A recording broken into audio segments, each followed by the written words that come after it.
Coming up on episode 102 of the Behind the Back podcast, it is week one, ladies and gentlemen. We finally made it. The long wait is over. But before we talk about week one, we got to talk about a situation over in Green Bay where the Green Bay Packers have acquired Micah Parsons from the Cowboys. So before we talk about Eagles Cowboys week one, we got to address this trade situation. We both give our takes on for what this means for the Packers, what this means for the Cowboys. Then we break down Eagles Cowboys banner night, what it's going to look like when Philly dominates. Today is when the recording is going to come out. And then we talk about the Niners versus Seahawks on Sunday. Ben gives all of his juicy takes on how the Seattle Seahawks are just going to run the table on this Seahawks team. So we break down what our team's got going on for week one of the 2025 NFL season, guys. With that being said, y'all, let's get it.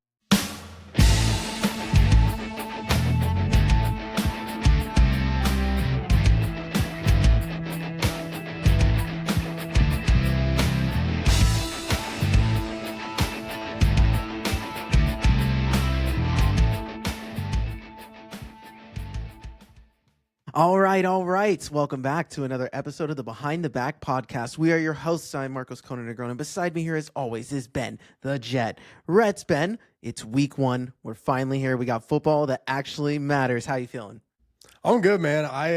I'm stoked that week one is here. It's been a long off season. I haven't seen this team play football in way too long, but it's also been a good break. I feel refreshed, and I'm ready to talk about this team for the next 20, hopefully 24 weeks straight. 24 weeks sounds rather ambitious, but you know what? It all starts here. It starts in week one. So as you guys got in the intro, a lot of juicy stuff. We're back to our business as usual. This is week one talk, guys. Like, we're just breaking down our previews, doing post games again. It's gonna be a lot of fun. So we're gonna go right into it, but we got to start first with the Eagles are going to be playing the Cowboys this week. But they're going to be missing one elite pass rusher in Micah Parsons, who is now a freaking Green Bay Packer. So before we talk Eagles Cowboys, we have to address this Micah Parsons trade because it happened pretty soon. I think the day after we released our part one for our NFC predictions, we were talking about the Cowboys, and part two for the NFC North, and we were talking the Packers. We're like, oh yeah, we already got a feel for these teams. And then we're like, oh, unless something happens with the Packers, maybe Micah Parsons, we did mention that. And lo and behold, he gets traded. So Micah Parsons to the Green Bay Packers for 2 first-round picks for 26 and 2027, and defensive tackle Kenny Clark are going to the Cowboys. Micah is going to the Packers and now signed for a 4-year, $188 million contract. So that's an average of $47 million a year. Highest paid non-quarterback by a significant amount. TJ Watt had that distinction for a couple weeks. So this is huge in a lot of different fronts. And I want your opinion on, we're going to talk a little bit from both parties. For the Cowboys, what this means, and for the Packers, what this means. So I want your take on what this means for the Packers. For the Packers, it means they actually have a really good pass rush now. Defensively, they're nice. The problem is you're only going to go as far as certain players on that team are going to take you.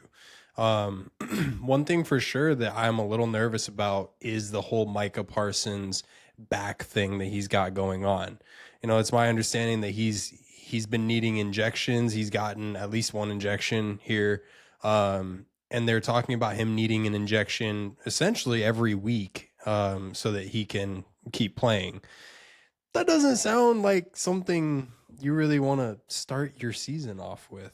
No, you definitely don't want that. I think the thing for the Packers too is we talked about it. We're like, oh, this is going to be their chance if they can get they're a good team. They have a lot of good players, but they don't have that one game changing player. And Micah Parsons comes into town. Now, getting rid of Kenny Clark, I do also feel like it is addition by subtraction, but you do wonder the role that Kenny Clark had for that team. Is there going to be anyone who can fill that role for the Packers? And now their edge has just got a lot stronger. And like you said, is Micah 100%? They said he's going to play. He's expected to play. But again, if he's not at full strength, do you want to force this when I know you paid him everything and now it's kind of the time to go? But it is going to be a huge question. And it's the same thing with Jordan Love too. Like, he's also not 100%. And I also think that, to give you credit for what you've been, almost a year ahead on, depending on how Love does this year, none of this matters for the Micah trade. Like, this is great. Micah going there. That's a winning move. That's what you make. Like, good job, Green Bay. You got your guy. But none of this matters getting Micah if Jordan Love doesn't play well. And I think that a lot this season is they weren't a pass rusher away from getting to the Super Bowl. I think they were still a few pieces away, a few things of luck, whether it's health, scheduling, things like that needed to go their way a little bit. So that's just kind of where I'm at initially. I think it's a good move. I don't think it changes anything for me. It just depends. What's going to change it for me is Jordan Love. So yeah, that's kind of the part where I'm stuck at. It's like I'm looking at this team now, and I played with it, since we did the predictions, and I'm like, okay, can I see them increasing their win total? Sure, I can say a game or two, but again, where this conversation last week where we talked about our predictions didn't necessarily go wrong was the premise of this was revolved around how well Jordan Love does this season. And that's still the applicable item here. This is this is a quarterback who, by all accounts, is their franchise player and who they are relying on to take their team to the fullest, capability and fullest distance. This is a quarterback who also still has a lot of weaknesses to work through, and he showed that a lot last year. He showed that in his rookie year. So, depending how he works through it this season, which he has the tools capable to make that jump and make that step. Depending on how this year goes, they could absolutely be a contender. But for me, I don't think you and I can sit here and talk about the Packers as a contender until we see a little bit more out of Jordan Love and that team. And I agree with you. Like, listen, and I'm excited for them. I'm excited for Micah. I think it had gotten to the point where apparently they had a deal in Dallas done, or they had an offer on the table. And Micah gave them one last chance to try to negotiate too, and it ultimately the Cowboys just decided not to. And I people are saying, "Oh, Jerry Jones, you pay the guy, whatever." Like, I think, I had said that I didn't see any other way unless he was going to trade him, which I didn't think he was going to do. I thought he was just going to bite the bullet and pay him. But now I don't, it's still a bad move. Luka to the Lakers was still a bad move on Dallas's part. They lucked into Cooper Flag, right? So it's like, in the grand scheme of things, will one of these 2 first-round picks end up turning into a potential Micah Parsons replacement? Maybe, but the percentage of getting a Micah Parsons player is so rare. So it's interesting to me, where the Packers are at. I think this was a win for the Packers. I think people are crapping on the Cowboys as, just because of how poorly they handled it, all the drama that everyone thought was going to fix itself, or at least end with Micah getting paid, and it didn't. So now it looks even worse when they did the same thing with Dak and they did the same thing with CD. They could have just signed him a year ago, and they could have done it cheaper and for less of a hassle. So on the Dallas side of things, that's just the optics of it look bad. I don't know what you think on the Dallas side of things. Yeah, it's just not a good look. I mean, when I watch the Cowboys do business, it makes me feel good about the way that the 49ers do business. And obviously now watching how the Eagles do business, it's just a completely different world, right? Yeah, man, the way that they handle these negotiations, or rather don't handle these negotiations, it's horrendous, and it's baffling to me that team or players would want to stay on that team. Obviously, money is money, and money talks. America's team, I guess you could say, is that title still. We've had some off podcast arguments about that before. But I laugh at it because it's funny to me. I love watching the Cowboys continue to do the Cowboys things. I think this is better for Micah's career going to Green Bay. I think, whether he wins a title with them or not, he has a better opportunity to kind of, have the right pieces put around him so that he can be, essentially put to the fullest of what, his capabilities are. And in Dallas, I mean, mind you, they had a really good defense early on in his career, but you didn't retain it. You didn't do the proper things to retain that team. And that team kind of fell apart from head coach. I mean, honestly, from ownership to head coach to players and so on. So it's a mess. But again, it's not my team. So I can kind of sit here and laugh about it. I did find it interesting. You talked about, the picks and the deal on the table. Two sides of that are there was two other deals on the table, apparently. Two other teams, at least, with packages that the Cowboys viewed as potential ones that they could take.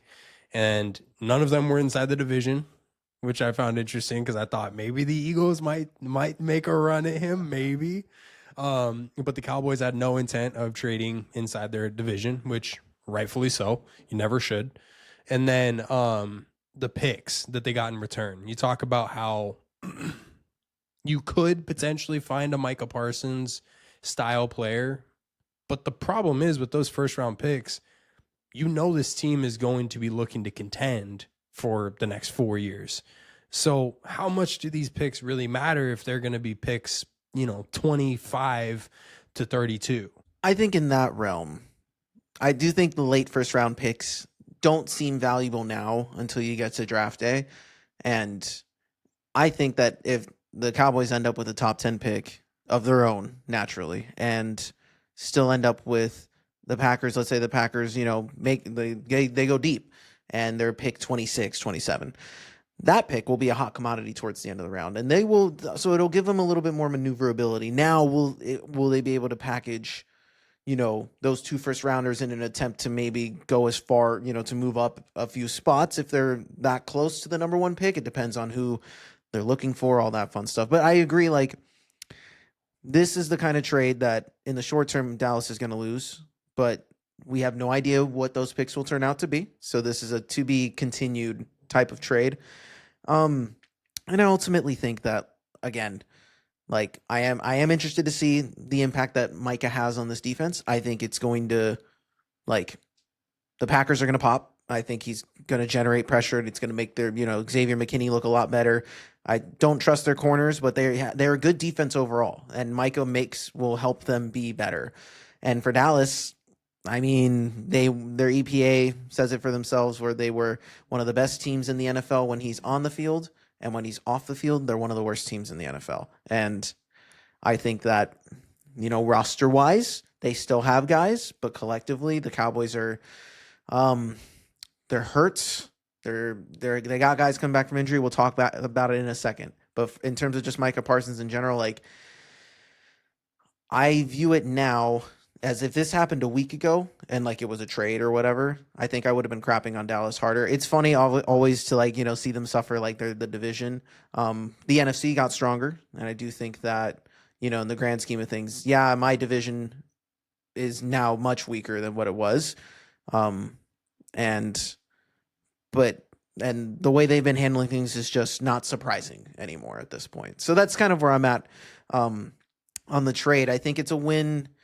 Right now it's a win-win because Dallas wants to play it off like it's a win for them. We wanted to improve our pass rush, or then calling him Michael Parsons 3 times. This is rough the way that they handled things, and I think the vibes were so bad that even if he had come back a month ago, it just would have been tenuous, and it wouldn't be. He would have eventually asked out. Yeah, I fully agree. So, any final thoughts on this Michael Parsons thing before we move on and talk about the Eagles in this matchup?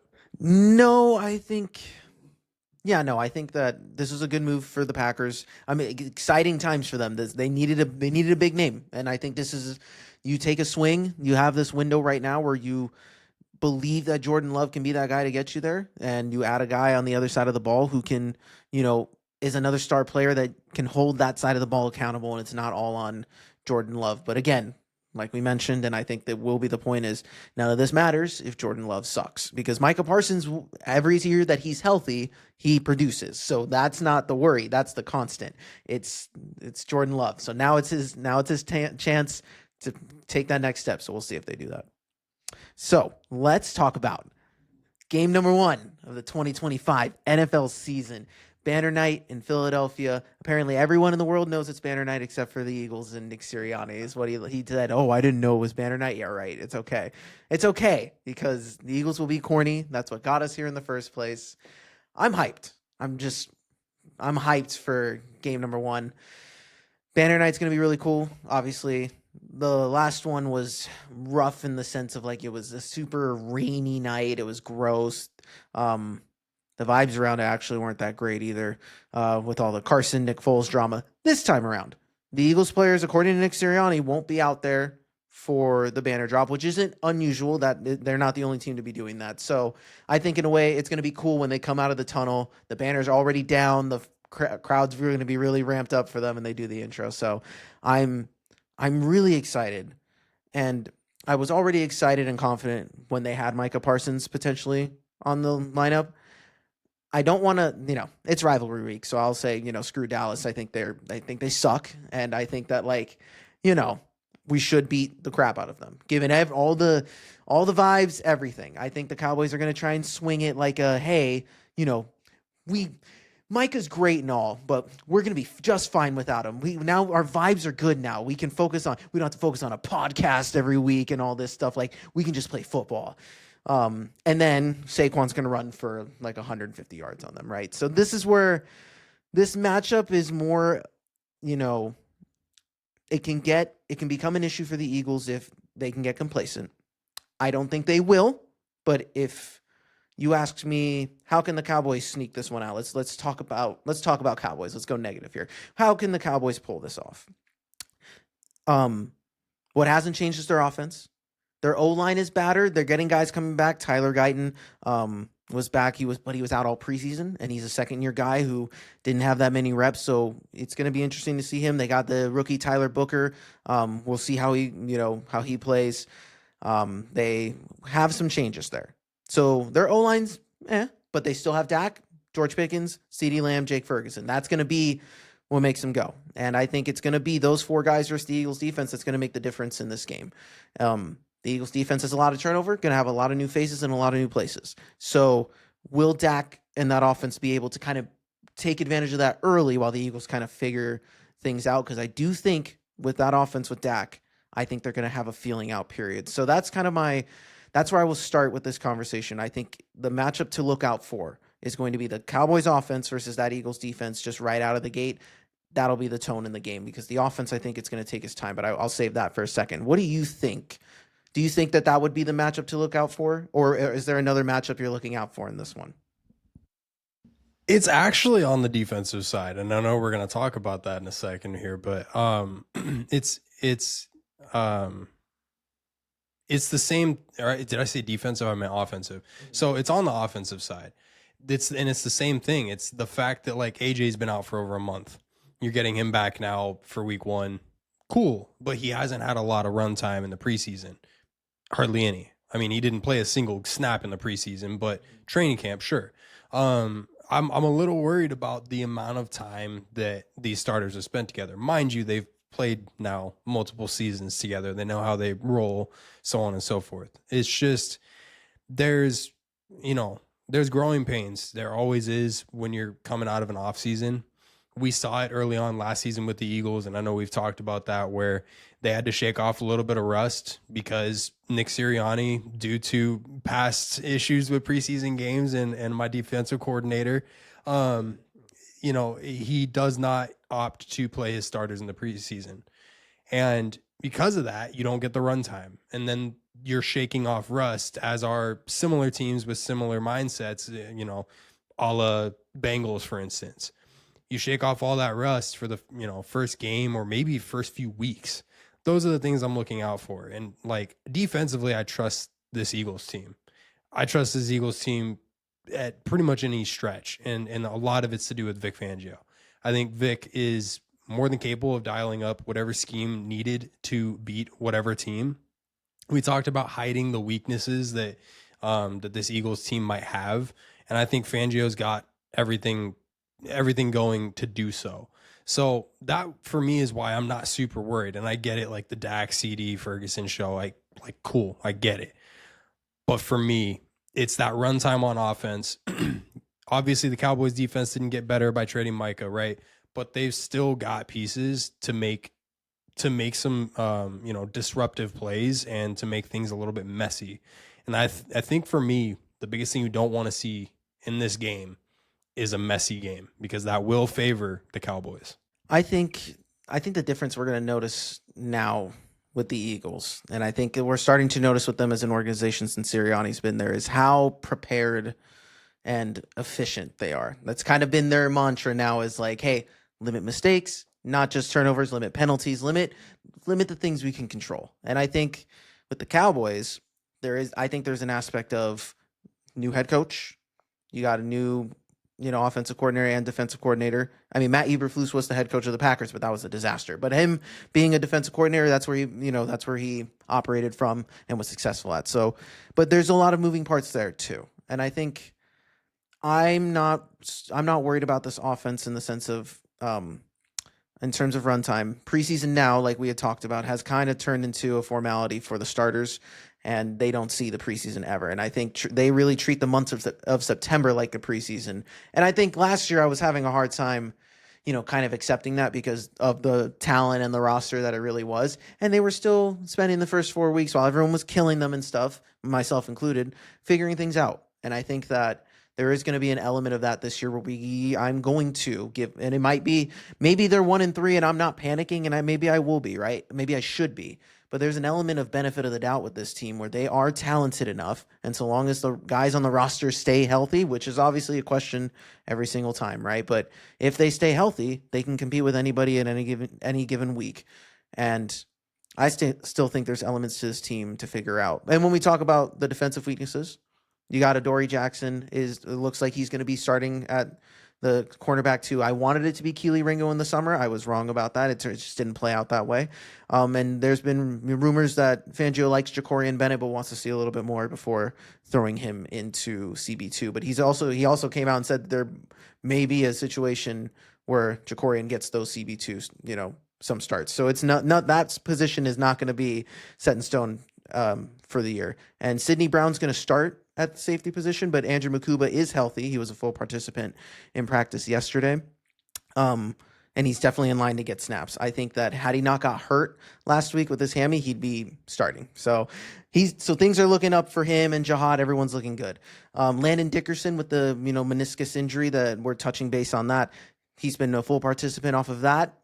At least on what they say on the injury report. He got listed for a back injury on Monday, but they said that Nick Sirianni said that the only injury they are concerned about was the meniscus, and that's no longer an issue. So, I mean, no, I wouldn't say no longer an issue, but, it is good enough for Landon to play, and I trust that Landon, isn't going to hurt himself, and he always pushes himself to play. So that's good to have those guys back. So the defense I'm excited to see, but I do think that's where we're going to see the slump early. I think the offense is going to be a matter of, I am curious to see. That's going to be the next question. How is this offense going to look? Is it going to be the Jalen Hurts show and he's going to throw the ball the first 15 plays or something like that, which I know they won't, but that's what people are going to look for when they watch the offense play. They're going to be like, oh, is it more just give it to Saquon and let him run and let that offense operate like that, and Jalen only throws the ball 20 times because that's what it's going to take to beat this Cowboys team. Even with Micah last year, with a backup quarterback, the Eagles dropped 40+ points on this defense. So it's like things could get going very quickly with the starters, to the point where it really is just going to be running it a lot. And I think that's going to be, I don't know. I think in this game, given all the drama, given all the nonsense, I think the Cowboys are a really unserious team right now, and the Eagles are probably the most serious team in the NFL right now, like in terms of mindset. So there's not much I wanted to break down in this game, because it really is the Micah Parsons conversation. And even if that was, the Eagles have done this before, and I wouldn't have been afraid of them with Micah either. This is the first preseason game of the year for the Philadelphia Eagles starters, so I will keep that in mind, but I think if I'm giving you a score, I think it's 31-17 Philly. I think the Cowboys will be able to have a punch or two early and, kind of wake the defense up while they figure out some stuff, because we're going to have a lot of movement there. They'll throw in some punches, but they'll lock in the second half. And if they're going to force, I think our D-line is going to, if Dak is being forced to throw a ton, is going to disrupt them a little bit. So I'm excited. It might be closer because it's division and it's the Cowboys. They always play us well, play us close. And it is Dak versus Hurts, which we don't get that often. And Dak does have the 2v1 advantage, but Hurts is undefeated. He is 4-0 in opening day games. So let's see if he keeps that streak to 5-0. How concerned would you be if the Cowboys somehow found a way to win? And does it depend on how they win the game? I'm trying to get a gauge on it. It's not going to happen, but if by chance it does, by the craziest thing it does, how concerned are you going to be? You're right, because context does matter. The Eagles could have a game where they played their C game, some weird errors here and there, no turnovers, nothing major, like guys drop balls, or we just weren't able to move the ball. Maybe that Cowboys defense, steps up a bit, right? Or maybe that Cowboys offense just pops off. That part would scare me a little bit more if the Cowboys, if we lose in a shootout and we lose like 38-35 and it's close, like I'm not going to be concerned about the offense, but our defense giving up 38 points to the Cowboys would be pretty concerning week one. But, with a lot of moving parts, I trust that the defense will clean itself up if that's how they lose. But again, I do think if they do get surprised by the Cowboys, I think out of the first 4 games, if we were to lose that one, that would suck the most, just because it's the worst team we're playing in the first 4 weeks.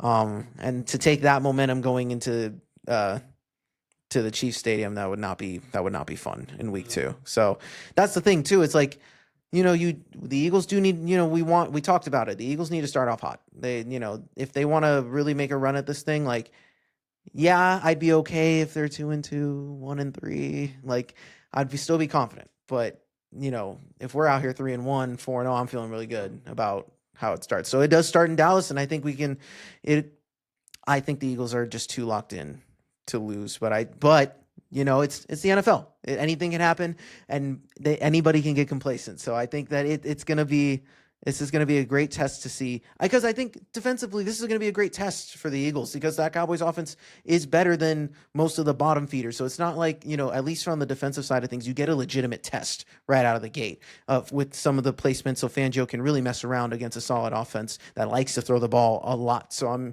I'm interested to see, because there's no way in hell, no offense to their porous running back group, they're not going to run the ball on us. So, they're going to be forced to throw it 40 times, and Dak can totally do it. And that's the only way they're going to win this game. So that's why I think the Cowboys have a chance. They definitely have a puncher's chance, because the way that they can win is going to be the way that they have to win. And so it'll be interesting. 100%. So, all right, I'm going to say, I'm going to pick an MVP for the game. So I'm just going to I'm going to see, based on what you said, I'm going to say that I anticipate the MVP of the game being on the offensive end. And I think it's going to be Jalen. I don't think you're going to open up the game, throw him 15 times. That's not going to be the ask of him. That's the other thing too. The Eagles aren't going to go away from what worked really well last year. And so I think you're going to see a really good game out of Saquon. But I think you're going to see a very productive and assertive game from Jalen Hurts. I think you're going to see him throw the ball 25 to 30 times, which is a solid number. And I think you're probably going to see him 350, between 250 and 350, somewhere between there.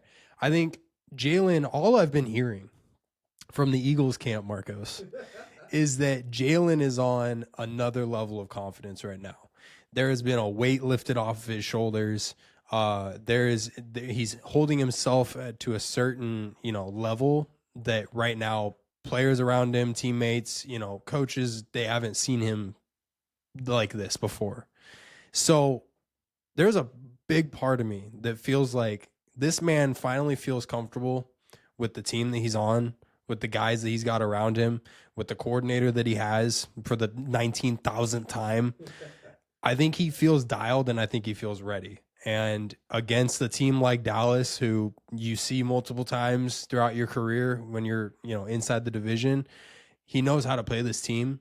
Knowing that Micah isn't going to be breathing down his neck right now is every reason why I believe that Jalen can go for a massive game in this one. Absolutely. I appreciate that because listen, if I'm being honest, I think if I were to pick an MVP in this one, I think it would be, I want it to be Jalen, but I think it will be Saquon. I mean, Saquon just as well has done very well in the 2 games that we played with Dallas.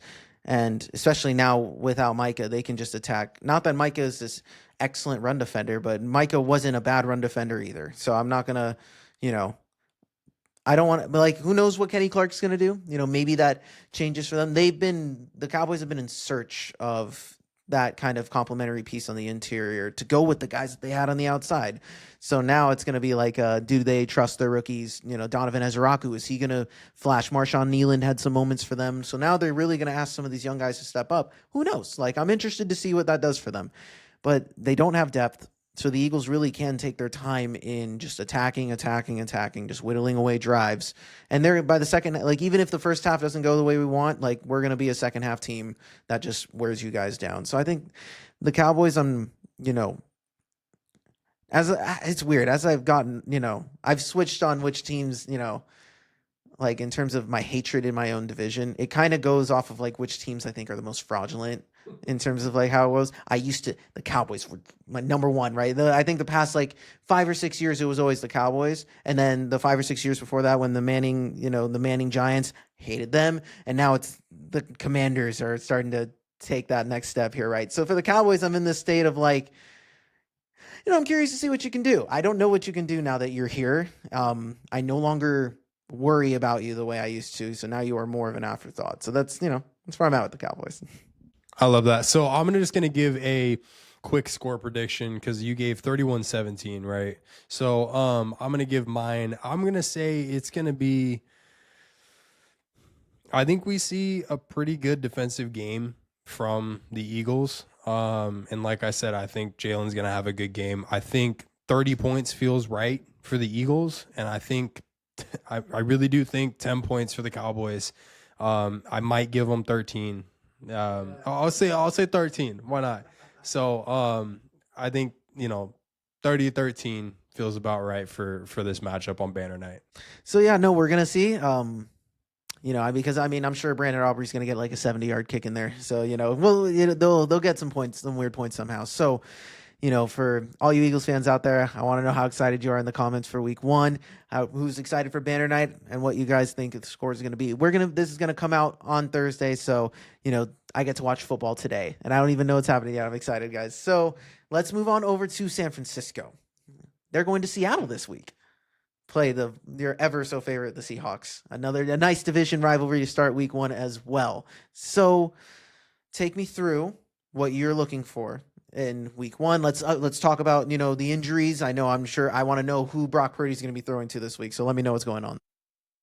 Well, I'll start it off by saying it doesn't feel or sound like this game is going to feel too much like an away game. According to Vivid Seats, Niner fans, as usual, are expected to make up 53% of the crowd at Lumen Field. That's 53% at Lumen Field. This is supposed to be the 12th man. This is a stadium packed full of diehard Seattle Seahawks fans. Well, I'm looking forward to seeing a lot of red up in that place. So that's exciting to me. But I gotta just start it off by saying, man, the fact we talked about it, you see your 5 divisional opponents or your 3 divisional opponents in the first 5 weeks of the season is frustrating.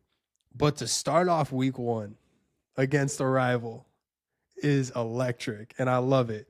It's exciting. There's always going to be different air in the building when it's your rival. Diamador Lenore all off season was just talking about how much he hates the Seahawks team. He's like, we've heard about it all off season. This is Seahawks. This is the game where it's line it up and run it. So I'm excited. This is going to be a good matchup. These are 2 teams who have a lot of new pieces. And these are two teams who also, while they have somewhat of an identity, they're also still trying to find their true identity with a lot of these young players and new pieces. So to me, this game is kind of a feel out period, and a feel out, week. And I think by the time these two teams match up again, we're going to see a much different, version of both of these squads. But, starting off with the injury report, first of all, I'm going to say it's coming together. Things are on the up and up. This is by far the healthiest a 49ers team has felt in a number of years. So I love that. But what I am concerned about is adjacent to what I talked about with the Eagles and, a lack of run time, with A.J. Brown and Jalen Hurts. Juwan Jennings is expected to play in week 1. He hasn't practiced up until yesterday, for 32 days. It's been over a month that he's been on a practice field. So I question, how in shape is he going to be? How good is the calf really? Are we rushing him back? That's what I'm nervous about. Calves, you don't rush back a calf injury. That should be number one. How does he look? What does the calf look like? And then what does he look like in terms of shaking off rust? Is there going to be rust to shake off? I'm anticipating, and this 100% is built off of what happened last year with Brandon Ayuk, I'm anticipating some rust.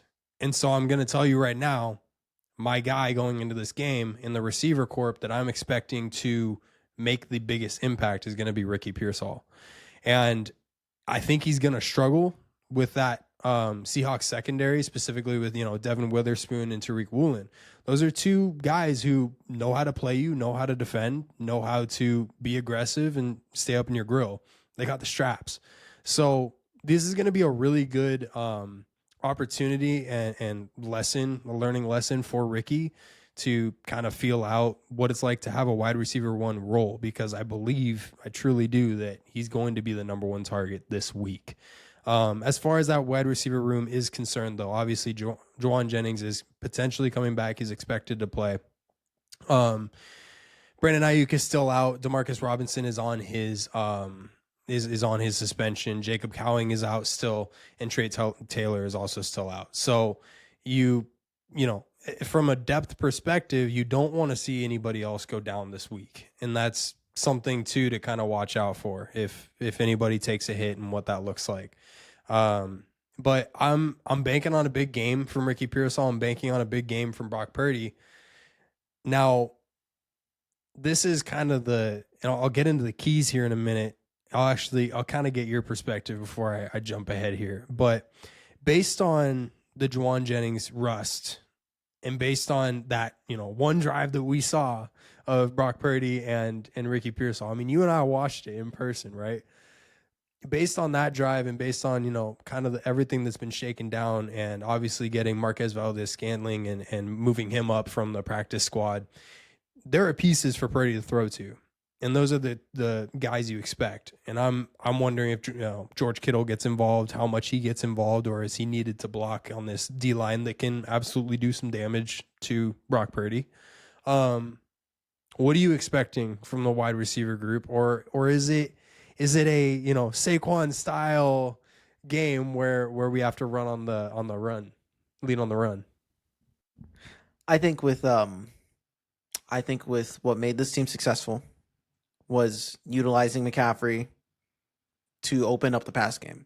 And I do think I agree with you in terms of how Seattle's defenders, their corners are so solid. I was a huge fan of Witherspoon, and Tariq Woolen is a quality corner. I think that for Ricky, he finally gets a chance to know what it's like to kind of get to feel the scheme happen in front of him, right? Like he's gonna feel what it's like to be schemed open versus the preseason where, like, yes, you're gonna kind of be schemed open a little bit, but you had to work a little bit more for it. So now you're getting the real playbook, you're getting the real offense. Like go for it and see what it works out. I think that I do think that Shanny's gonna be a little careful in attacking, where he wants to attack. I still think you guys are gonna be able to attack the middle of the field. I still think their linebacking core could use a little bit more love. And if there's a system that attacks linebackers better than any other, it's the Shanahan system. So I trust that I trust that Shanahan's going to have opportunities. Purdy and Pearsall and Kittle, they're going to have options in the middle of the field. And I think having McCaffrey back is going to open up this offense. It always does. It's an element that you have to game plan for defensively.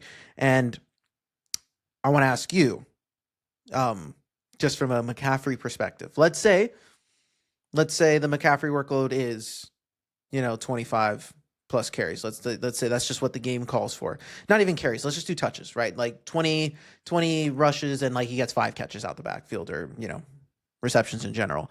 How nervous are you about his overall health if he were asked to carry a significant workload early in the season? Not just in game 1, but like early on, you're seeing him get 25 plus touches a game. So I'm not super concerned. I trust everything that Kyle Shanahan is saying, which I know a lot of people don't want to. I get it. But for me, Kyle's been saying he's in great shape. He's, looking better and similar to what he did in 2022. And that part I want to believe. I really am questioning, like, how much weight did it have when you went and got Brian Robinson? What was the point of getting Brian Robinson if you weren't going to lean on him and split the reps? And that, to me, is where I'd start questioning things. So a concern level early on in the season, I wouldn't say it's too high. I'd say once you get to like week 5 and past, because if you're using Christian McCaffrey to get divisional games set, cool. But after week 5, when things, you start to see teams outside your division, if you've locked your division down up to that point, you're 3-0, why not go back to Brian Robinson and kind of limit his reps and try and keep Christian as healthy as you can, going into the playoffs. But it depends. It really does depend on like what Christian looks like. I do expect Christian to have a decent sized workload to heavy workload in this game to get this team rolling, to find their footing, and to see exactly where he's at. Because you didn't see any game reps from him in the preseason. There wasn't a chance in hell that he would touch the field, right? So what does he look like early on? What does Brian Robinson's touches look like? Is he a dog, an absolute dog right away? Is he making an impact where it's like, yeah, we absolutely can and should be splitting his reps because he gives us a different form of attack? So to your question, I'm not overly concerned yet. I want to see a little bit more of Christian McCaffrey, a little bit more of this team. I want to see Brian Robinson before I can really make my determination. That's totally fair. And I figured as much. I mean, it's one of those things where you kind of you can be as worried about it as you want, but if it happens, it happens. And there's only so much you can control. That's what everybody was telling me about Saquon last year. They're like, his injury history. And I was also concerned.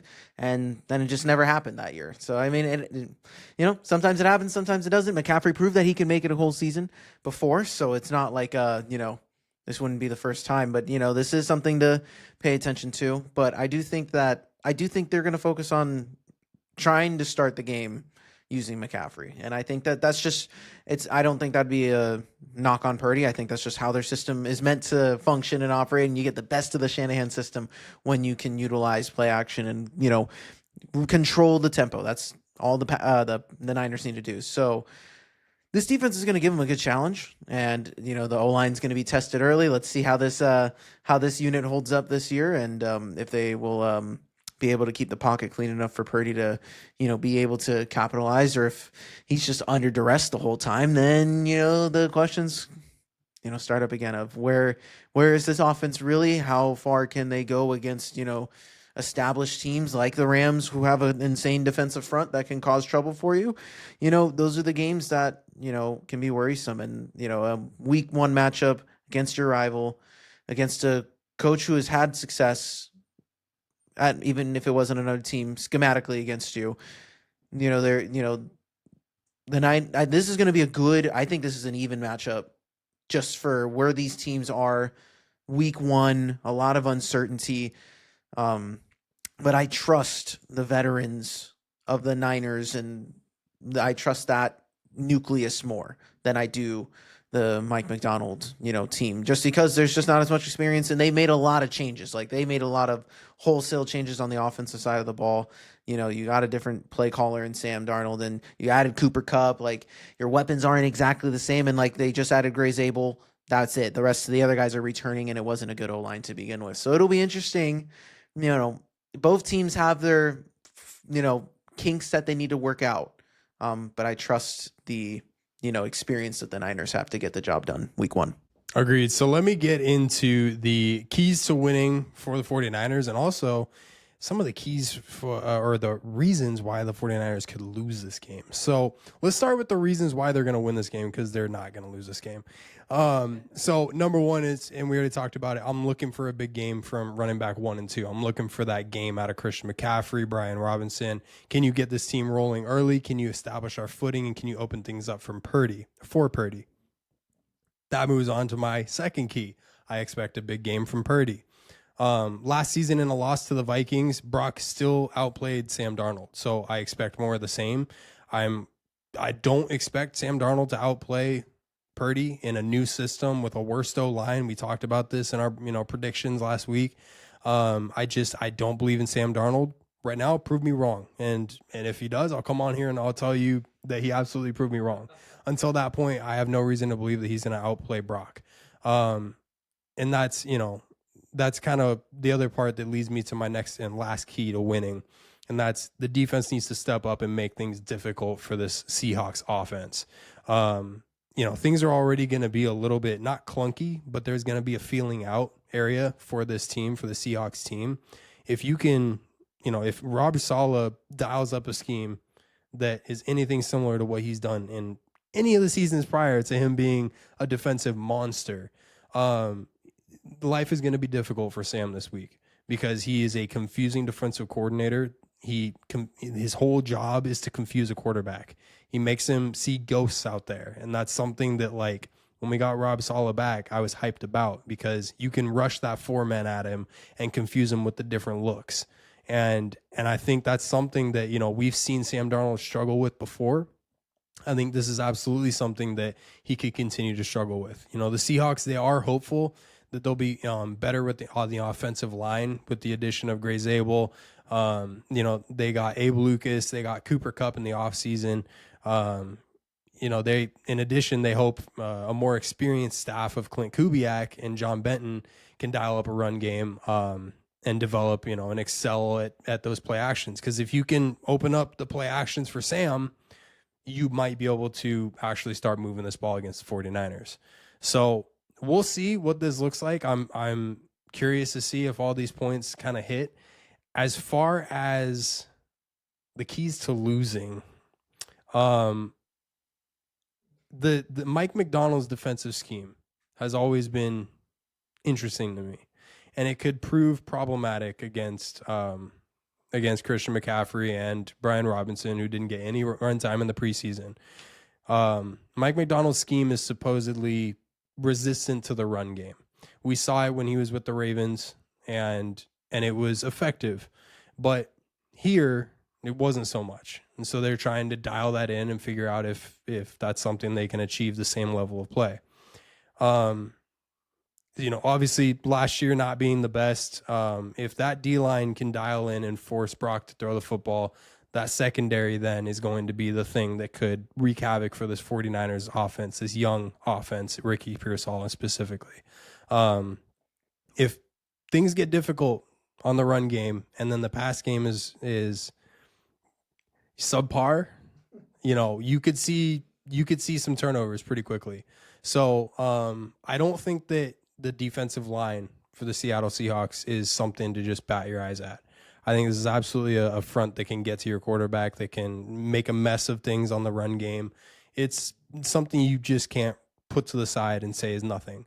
And especially against our interior O-line, I'm wondering how much, this is how dangerous this is going to be. And also DeMarcus Lawrence, does he have his way with Colton McKivitz? A lot of guys have their way with Colton McKivitz. Is DeMarcus Lawrence going to be one of those guys as well? He needs to be at the top of his game and ready for this matchup. So the last thing is that interior D-line getting worked against Gray Zabel and co. I don't anticipate it happening, but it's potentially there. Gray Zabel is a plug-and-play rookie that fits the run scheme perfectly. If the Niners' interior D-line has no answer for some of the holes that they're anticipated to have when they see a big game from Kenneth Walker, it could get out of hand. So those are kind of the keys, why they would win versus why they lose. I'm going to say it, though. I think the 49ers, They are 2.5-point favorites right now. I expect this team to go in and win a pretty gritty game. I expect the 49ers to go in and win this game. I've got them at a score of 24-21. No way. That's the score I had too. 24-21. I had Jake Moody making a game-winning field goal, putting your heart to the test, making it go crazy to see if there's a way to make it work this week. But no, I think that's you mentioned it, and I'm also curious too. Jalen Milroe, watch over under on how many plays we see him. I'm gonna say we see Jalen Milroe for probably like 4 plays. I think it's like 2. I don't think it's 4, but potential. But so with Milroe, and it'll be interesting to see what they decide to do, if it's like a curveball, because I'm curious to see like if things are just cooking with Sam, like when do they throw a curveball of Jalen Milroe? Like that's the part that I'm interested. If they can find a way to like execute that, like that, I'm very interested to see that dynamic. But this is going to be a gritty game. I think both of the defenses are going to make things difficult for offenses who, like you said, have a lot of moving parts trying to figure things out still. So I think it's going to be a feeling out process for everyone, but I think the defenses are going to be able to make their mark in this matchup specifically. And because both fronts are good enough to make things messy and just kind of get in the way of game plans early. And I think where the Niners have the advantages, I think it is Christian McCaffrey and George Kittle. I think that they will be enough to elevate the offense should the receivers not work out. So Juwan Jennings and Pearsall get shut down. You still have those 2 options, and Juszczyk, of course, too. Like you have ways to generate plays, especially against the Seahawks. It's always a big Kittle game with the Seahawks. McCaffrey's consistent. I am curious to see how, what Shanahan can dial up to, kind of slow down this defensive front. This is a good enough front. Leonard Williams, DeMarcus Lawrence, like this is a good front that can get the job done. So I'm interested to see. But I think 24-21 Niners, I had that going into it. I think it's going to be close. Fire. And I'm hopeful to see all that red in the stadium. I love a Niner takeover. This is one of the better traveling fan bases in the league. And it's always fun to watch them go into each of these stadiums and just, take over. I'm not necessarily expecting it at Lumen Field. Lumen Field is supposedly one of the stronger home field advantages, but if that's the case and you got 53% Niners fans in there, they're not going to be quiet. No, I'm curious. I'm very curious to see how that looks. It's going to be cool if I'm going to watch and see how much red is in there, because it's always fun. I think the cool thing about your division outside of the Cardinals, I like the rivals with the Rams and the Seahawks because the red and blue for the fan bases just works so well. Like it goes so hard when there's Niners fans at the LA Stadium or Seattle. So it'll be cool to see if it really is that way. And listen, Seahawks fans, I don't blame you. Like, I'm not going to shell out season tickets for Sam Darnold either. So it's okay. Like, wait for your next superstar QB to, start shelling out those tickets for. But it'll be a good thing. So any final thoughts on the Niners Seahawks matchup before we head out here? Bang, bang, Niner gang, baby. Yes, sir. That's how we do it. So we made it through week 1 preview for the Behind the Back podcast. Guys, this was episode 102, and we're working each and every week. This show is going to be changing a lot just within this year too. We're going to be saying that, we're going to be making change after change, just trying to make this thing better. Each and every week we're growing and we're learning, and I believe that we kind of have this thing figured out now. So, thank you guys for all the love and support. We really appreciate it as we grow with you each and every single week. Let us know your guys' predictions. We're going to be doing predictions. Our weekly predictions are going to be out on Instagram. Please feel free to go check that out at the Behind the Back podcast.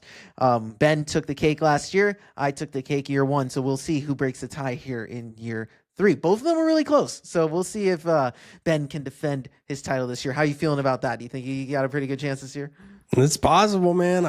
I feel like it's possible. I think that I've been putting in the work in the off season. I've been watching all the tape, watching the film. I feel like I'm a better version of myself now, so we'll see. I love that. Yes, sir. So we'll see. Who do you guys think? Let us know in the comments who's going to take it this year. I think I'm going to bounce back pretty hard this year. I'm excited about that. All right, guys. Well, we will say goodbye here. This is episode 102 of the Behind the Back podcast. You can hit us up at behindthebackpod13@gmail.com. For all y'all watching on video, the links to the descriptions are up above to all of our socials. For all you audio listeners out there, links to the descriptions are down below. Please give us a like, subscribe, rate, review, follow the show. Eagles fans, tell me how easy it is going to beat the Cowboys this week. Niners fans, tell me and Ben how easy it's going to be to beat the Seahawks, the Trashbirds, this week. Please let us know, guys. As always, I am Marcos Conan. Beside me here, as always, is Ben the Jet Rats. All right, y'all. We love y'all. We will talk to you next week. Peace.